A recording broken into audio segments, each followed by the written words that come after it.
नमस्कार, स्वागत है आपको ज्ञान मंदिर में। जैसे कि आप देख पा रहे हैं, 3 easy steps to enhance your children's education. आपके बच्चे की पढ़ाई को इम्प्रूवमेंट करने के लिए क्या-क्या वो 3 स्टेप है जिसके ऊपर आपको ध्यान देना चाहिए। चलिए बात करते हैं वो 3 स्टेप क्या-क्या है। जैसे कि देख पा रहे हैं, वो 3 स्टेप में एक स्टेप में आते हैं माता-पिता, दूसरी स्टेप में आता है परिवेश, तीसरी स्टेप में आता है उनका शिक्षक, जैसे पेरेंट, एनवायरनमेंट एंड टीचर। पहले जो पेरेंट्स रहते हैं उनके लिए क्या क्या इम्पोर्टेंट रोल्स रहता है अपने बच्चों के प्रति।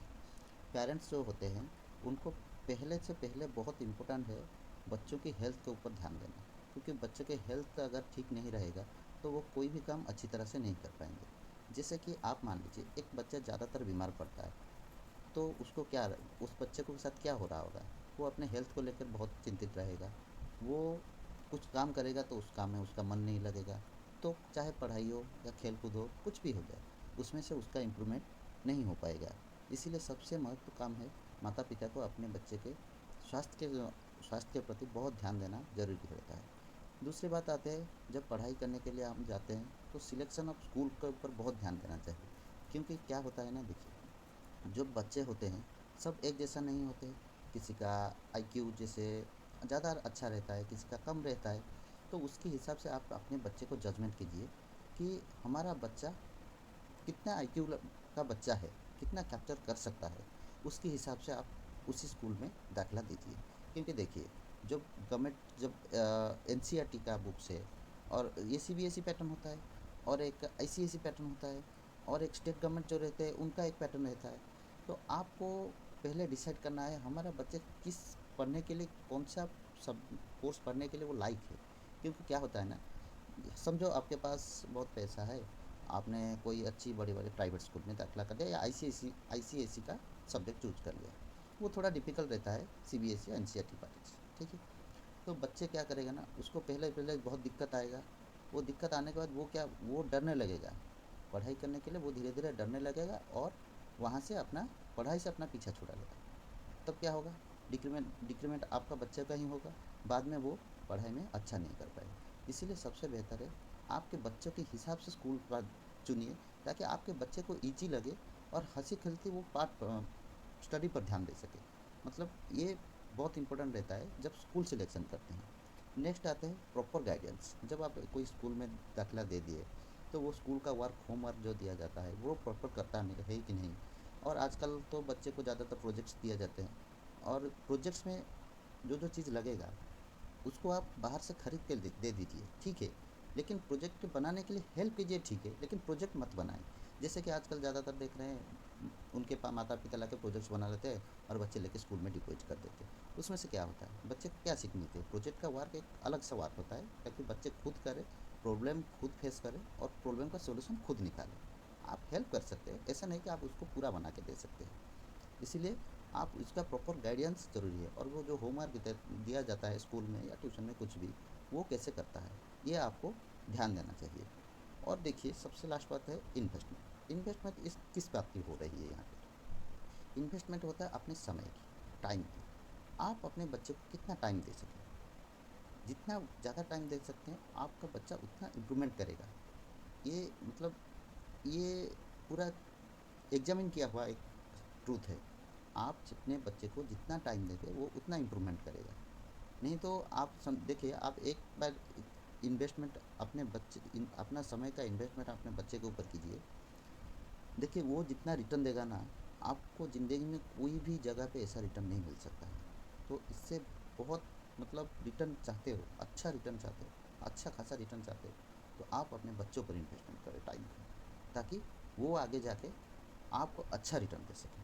ये तो हो गए पेरेंट्स की बातें, जो पेरेंट्स को ध्यान देना चाहिए। चलिए अभी बात करते हैं हमारा जो दूसरा पॉइंट्स है, एनवायरनमेंट की। एनवायरनमेंट में क्या क्या आता है। पहले स्कूल। आप जिस स्कूल में चूज करते हैं पढ़ने के लिए, वो स्कूल का माहौल कैसा है, उनके शिक्षक कैसे हैं, उन वो स्कूल में कौन सी टाइप के बच्चे पढ़ते हैं, जो कि इसके फ्रेंड जो बनेंगे वो फ्रेंड सर्कल कैसा रहेगा। ये थोड़ा पहले ध्यान देना चाहिए बच्चे की एनवायरनमेंट के लिए। बच्चे की पढ़ाई का एनवायरनमेंट ऐसा होना चाहिए। दूसरा होता है ट्यूशन। आप हालांकि ज़्यादातर आजकल तो चल रहा है कि ट्यूशन दे दो, ट्यूशन दे दो, ठीक है। ट्यूशन तो अच्छी बात है, लेकिन क्या होता है ना, ज़्यादातर पेरेंट्स का यही सोच रहता है कि आप हमारा बच्चा है, हम ट्यूशन सर आएँगे, हमारे बच्चे को पढ़ा के जाएँगे ताकि उनका सारा फ़ोकस हमारे बच्चे पर रहे। वो ठीक है, लेकिन उसमें से क्या होता है ना, आपके बच्चे को जो बोलेगा वही टीचर बोलेगा और आपका बच्चा ही बोलेगा। बस उतना ही, उस उनकी ही डिस्कशन में वो सीमित रह जाए। इसलिए ये मानना है कि कम से कम 4-5 बच्चे, मिनिमम तो 5 बच्चे को एक ही क्लास का, समझो आपका बच्चा 7th में पढ़ रहा है, तो 7th के 5 लड़के के साथ एक ट्यूशन टीचर दीजिए। देखो वो अच्छा करेंगे, क्योंकि उनके बीच का जो मनोभाव एक्सचेंज होगा ना, वो आपको अच्छा रिजल्ट देगा। ना कि एक बच्चे के लिए एक टीचर रहे, वो अच्छा लगे। जबकि मैं डिप्लोमा का एजुकेशन में जब डिप्लोमा कर रहा था, मैं जा रहा था स्कूल में टीचिंग देने के लिए, तभी मेरा ये एक्सपीरियंस बहुत रहा है। ग्रुप ग्रुप करके पढ़ाना और सिंगल पढ़ाना और एक साथ ज़्यादा लड़के पढ़ाना, क्या क्या डिफरेंस रहता है, ये तो हमने वहाँ से पूरा सीखा ही है। ग्रुप में भले ही 5 से 10 आदमी रहे, लेकिन ग्रुप में पढ़ाओगे परफॉर्मेंस अच्छा रहेगा। क्योंकि ये जो आंसर नहीं दे पाएगा दूसरा लड़का देगा, वो तभी इसके मन में सोच आएगा कि अरे वो लड़का दे रहा है, मैं कैसे नहीं दे दूँ ये आंसर। अगर ट्यूशन के साथ रहेगा तो क्या होगा, वो आंसर नहीं दे पाएगा तो टीचर दे देगा। ये बात हो जाता है डिफरेंस। इसलिए कभी भी ट्यूशन में पढ़ाइए तो कम से कम 5 लड़के को एक ही क्लास का पढ़ाइए, आपके बच्चे जो जिस क्लास में पढ़ रहे हैं, तो देखिए रिजल्ट अच्छा रहेगा।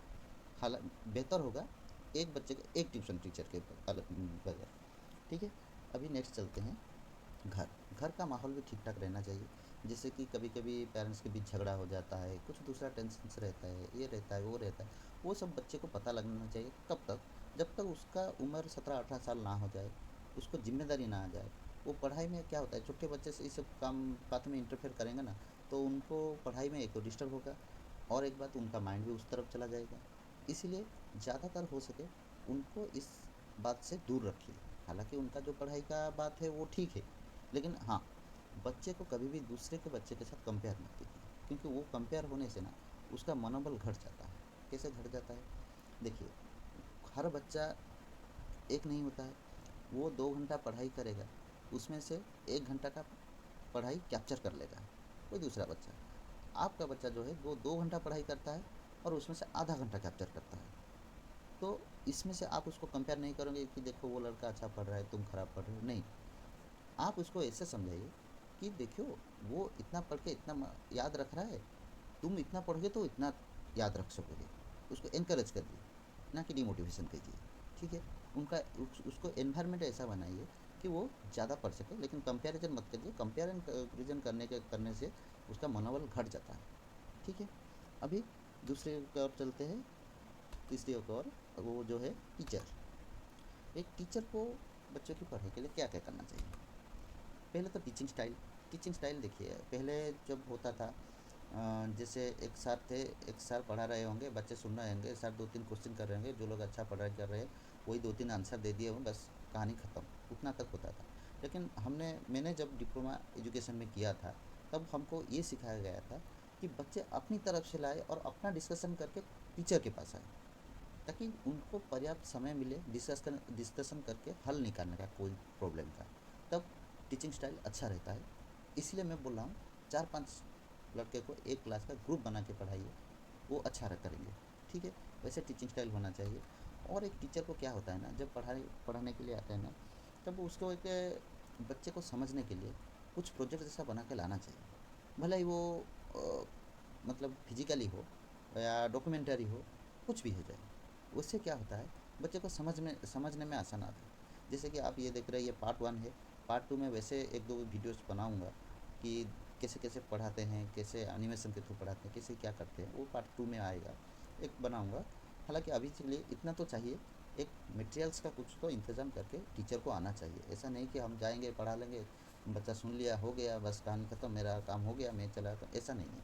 ठीक है, और जो लास्ट पॉइंट है वो है test to students with own preparation question paper. देखिए, क्वेश्चन तो बुक्स में है और उसका आंसर भी लिखा रहता है, लेकिन बच्चे को कितना समझ में आया, वो कैसे पता चलेगा आपको। इसलिए आप खुद, जो टीचर है वो खुद क्वेश्चन पेपर प्रिपेयर करेगा और बच्चों को टेस्ट करेगा, ताकि उससे उस टीचर को पता चल सके कि ये जितना बोला है, जितना ज्ञान दिया है, उसको कितना समझ में आया है।